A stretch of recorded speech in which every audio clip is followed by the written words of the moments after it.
Hello guys, back to my channel Chiranjit Puja হলো screen বসে তোমাদের স্বাগত জানাই। তৈরি রেসিপি আজকে বানাবে চিটার কর্মা। তাছাড়াও দেখতে থাকো। এখানে আমি 250 গ্রাম চিড়ে নিয়ে নিয়েছি। চিড়েটা ধুয়ে নেবো, মোটা চিড়ে। আজকে আমরা বানাবো চিড়ের কোরমা। তা চলো, জল দিয়ে আমি চিড়েটা ধুয়ে নিচ্ছি। এখানে এক বাটি আমি পেঁয়াজ কেটে নিয়েছি, ছোট ছোট করে দিয়ে দিলাম। এখানে চিনেবাদাম গুঁড়ো করা আছে, দিয়ে দিলাম। লঙ্কা কুচি দিয়ে দিলাম, কুচি দিয়ে দিলাম। দেখেন, দুটো ডিম নিয়ে নিয়েছি, ডিম দুটো দিয়ে দিলাম। এখানে আমি বেকিং সোডা দিয়ে দিলাম, স্বাদ মতো নুন দিয়ে দিলাম। তো ভালো করে মেখে নেব। হলুদ দিয়ে দিলাম, ভালো করে মেখে নিতে হবে।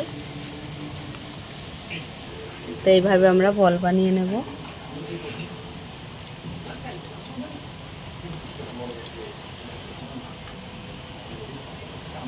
বলগুলো সব বানানো হয়ে গেছে, এবার আমরা ভেজে নেব।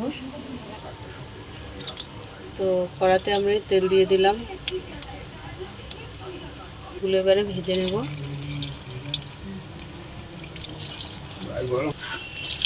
চারটে চারটে ভেজে নেব। তো দেখো ভাজা হয়ে গেছে, তুলে নিলাম। তো আমি একে একে ভেজে নেব। চিড়ের কোরমাগুলো সব ভাজা হয়ে গেছে, তুলে নিলাম।